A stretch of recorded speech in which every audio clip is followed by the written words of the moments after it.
Senator from Alabama. Madam President, it's great to hear my Democrat colleague come out against what's happening at the border. It is a disaster, and it is a national security threat. 3 weeks ago, 2 illegal immigrants attempted to break into the Marine base at Quantico in Virginia. Both individuals are Jordanian nationals who were apprehended by Customs and Border Patrol protection at the southern border and released into the United States. One of them is allegedly on the terrorist watch list. Now, how did we get here? How did we get to the point where 2 people who entered the country illegally and were not screened or vetted tried to drive a truck onto a military base? Let me say that again. These people are not being screened or vetted. We have no idea who these people are. But here's what we do know about the people who have invaded our country. 25,000 Chinese nationals have entered our country since October the 1st, 2023.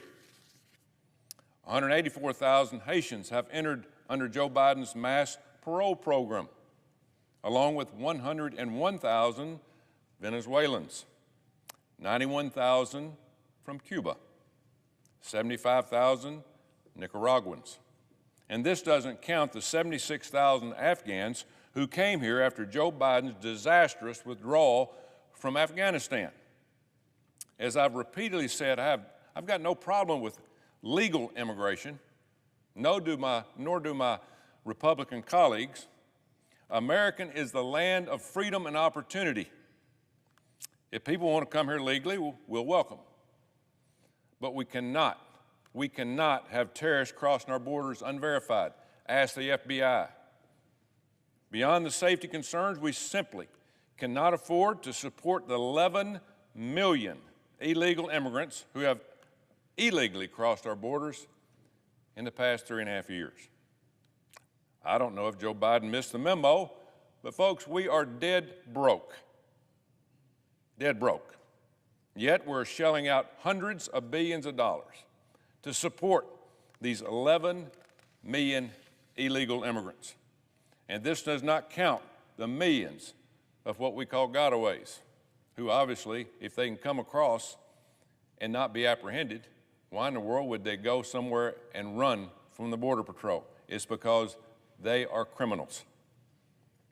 A recent report from the House Committee on Homeland Security estimated the southern border surge is costing the American taxpayers about $450 billion a year. You got that right. It's costing the American taxpayers $450 billion a year. After 10 years, we're looking at a $5 trillion bill.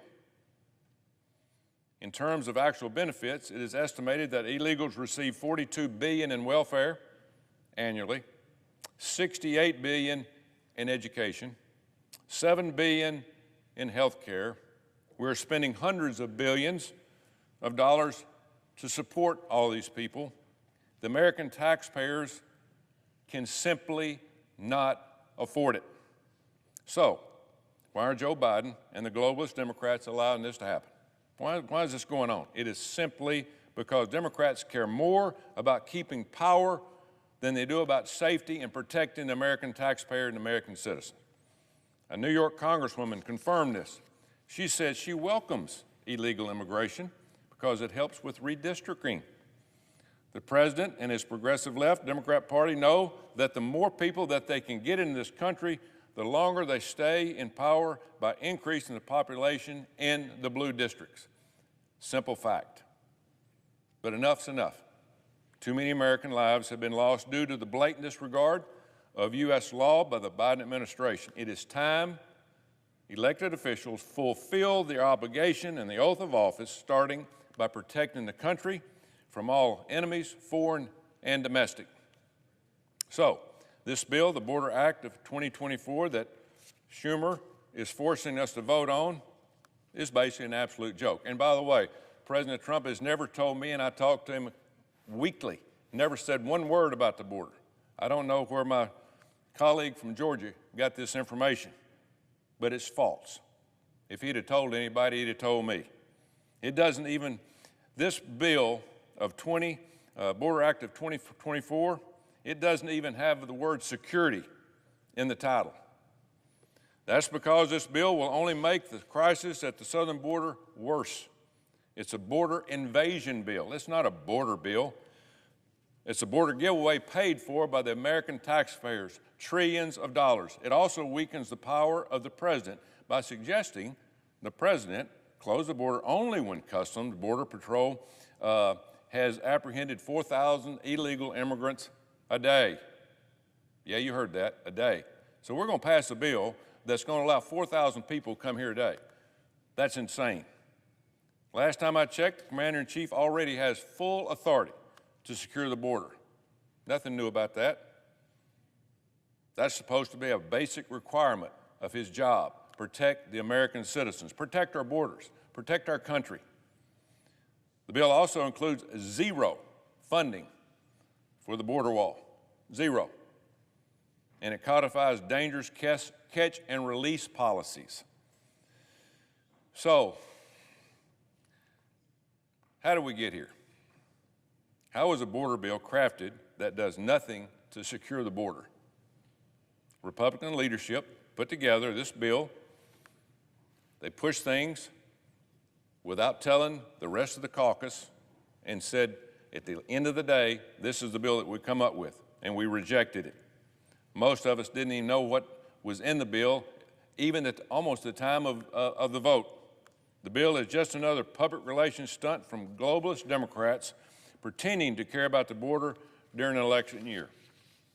We need to get serious about national security created by open borders. Serious. If we don't believe that, we need to ask our allies over in Europe that have pretty much had their country destroyed by immigration. The American people don't want another messaging exercise.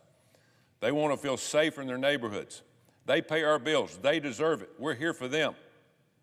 Over the last 3 years, Americans have watched in disbelief as Joe Biden has intentionally erased our borders and invited millions of illegal immigrants to invade our country. My bill, the Border Safety and Security Act, would shut down our borders until the Department of Homeland Security regains operational control, because as we speak, the border is being overrun. That means the border would be completely closed until DHS is able to track exactly who is coming into the country by either detaining them or setting up a program similar to Remain in Mexico. It's that simple. If Democrats are serious about securing the border, they will support the Border Safety and Security Act. As if in legislative session, and notwithstanding Rule 12, I ask unanimous consent that Judiciary Committee be discharged from further consideration of S-696 and the Senate proceed to its immediate consideration. Further, that the bill be considered read a third time and passed, and the motion to reconsider be considered made and laid upon the table. Is there objection? Reserving the right to object. Mr. President, the background that leads up to this moment is worth a minute or two to be explained. It was October. We faced some ominous challenges around the world. Our allies and friends were in conflict, and the United States wanted to stand by them. President Biden made a request for a defense supplemental and said we need to move on this quickly. For example, our friends in Ukraine who are fighting off the barbaric tactics of Vladimir Putin need our continued help. We shouldn't waste any time. And at the time, several members of the Senate on the other side of the aisle said, no, you cannot even consider helping Ukraine fight this war against Putin unless you do something about our border.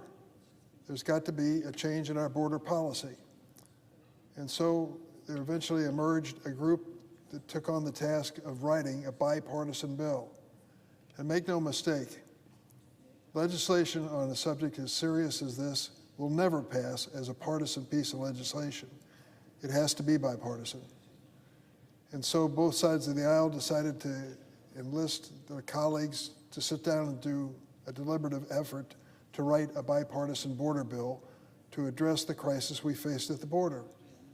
The Republicans chose as their spokesperson, their negotiator, James Lankford of Oklahoma. James Lankford is a certifiable, conservative Republican, respected on both sides of the aisle. I joined that chorus of respect for him. And the Republicans said to us, none of these freewheeling efforts. James Lankford's our man. He will negotiate this and we'll stand by him. At that point, Chris Murphy, Democrat from Connecticut, was enlisted to be part of that negotiating effort, along with the senator from Arizona, and they sat down and started a three-way effort to find a bipartisan bill. They worked on it not just for weeks, but for months. During that period of time, I met with them from time to time, not to interject my efforts or any ideas I had, but just to measure their progress. And they were not happy about the course of business and how quickly they could reach a conclusion. But the fact of the matter is, they did. They reached a bipartisan agreement, one which I don't agree with in many aspects, but a good one, a heartfelt, serious effort, bipartisan, Democrat and Republican effort. And we were prepared and did call on the floor of the United States Senate this bipartisan bill that Senator Lankford had led the Republicans into establishing. I believe it ended up with 4 votes. 4 votes. The Republicans who had told us, keep your hands off, Democrats, when it comes to Lankford's efforts, let him do the work. When he finally produced an effort, a good faith effort, rejected it, walked away from it. The senator from Alabama just explained they didn't have time to read it. If I recall, there were several days that passed where that bill was available for our staffs to analyze and others to look at. Most of us who wanted to knew the contents of it, and I thought it was a step in the right direction moving forward. But it was rejected by the same Republicans who initiated the process by saying there'll be no supplemental for defense until there's a bipartisan bill, and the bipartisan bill is to be put together by the senator from Oklahoma, and when it finally appeared before us, they walked away from it. They walked away from it, this bipartisan bill. I will just tell the senator from Alabama, I've worked on this issue for a number of years. The only effort I've seen that finally resulted in a comprehensive immigration reform that came to the floor was totally bipartisan. A gang of 8 senators, which I was part of, led by Senator McCain on the Republican side, produced a good bill that received over 65 votes. It wasn't taken up by the Republicans in the House, but it was a good faith bipartisan effort. That is the only way that we can pass legislation that is meaningful when it comes to immigration. The bill that the senator from Alabama produces here today will not secure our border. It will not prevent. It will prevent the flow. It will not prevent the flow of illicit drugs through ports of entry or improve public safety.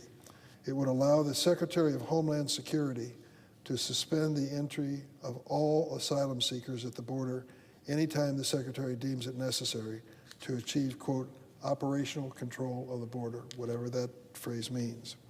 Let's be clear. No Secretary of Homeland Security, including the Secretary under President Trump, has ever achieved operational control of the border. The bill also requires the suspension of entry at the border of all asylum seekers if all asylum seekers cannot be detained and placed in expedited removal. Once again, no administration, Republican or Democratic, has ever been able to detain and place in expedited removal all or even most asylum seekers, not even President Trump. Couldn't be done. And no Congress has been willing to provide the funding that would be necessary to do it.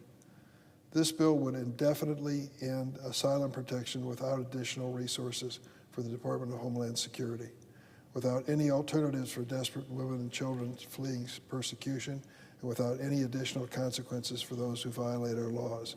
We have learned from past experience that attempting to shut down the border is inhumane and simply doesn't work. To assume that this is one big wall that we can close the gate on is just wrong. It's not the reality. Our experience with Title 42 Emergency Health Authority demonstrated this.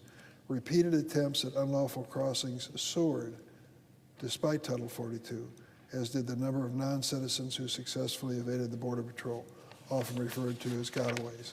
Recent data from CBP shows that in fiscal year 2024, The daily number of gotaways was 70% lower than the period immediately before the end of the use of Title 42. The reality is that our current laws for processing asylum seekers at the border are fundamentally broken, and measures like this bill will not fix them. The bottom line is the buck stops here. The buck stops here in the United States Senate and the House of Representatives. The last time we passed meaningful immigration reform was over 30 years ago, and we wonder why this broken system continues to be broken. It's because of our dereliction. In contrast, we have the opportunity to vote on a bipartisan border bill, which will be offered tomorrow. It is written by Senator Lankford, Republican of Oklahoma, Senator Murphy, and Senator Sinema.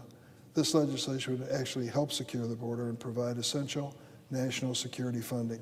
It would reform broken laws that are not working to process asylum seekers at our borders, and it would provide desperately needed resources to our agencies to allow them to implement these new provisions. While these new processes are being implemented, the bipartisan border bill would provide for a temporary suspension of asylum in between ports of entry if the number of asylum seekers arriving at the border exceeds the capacity of DHS to process.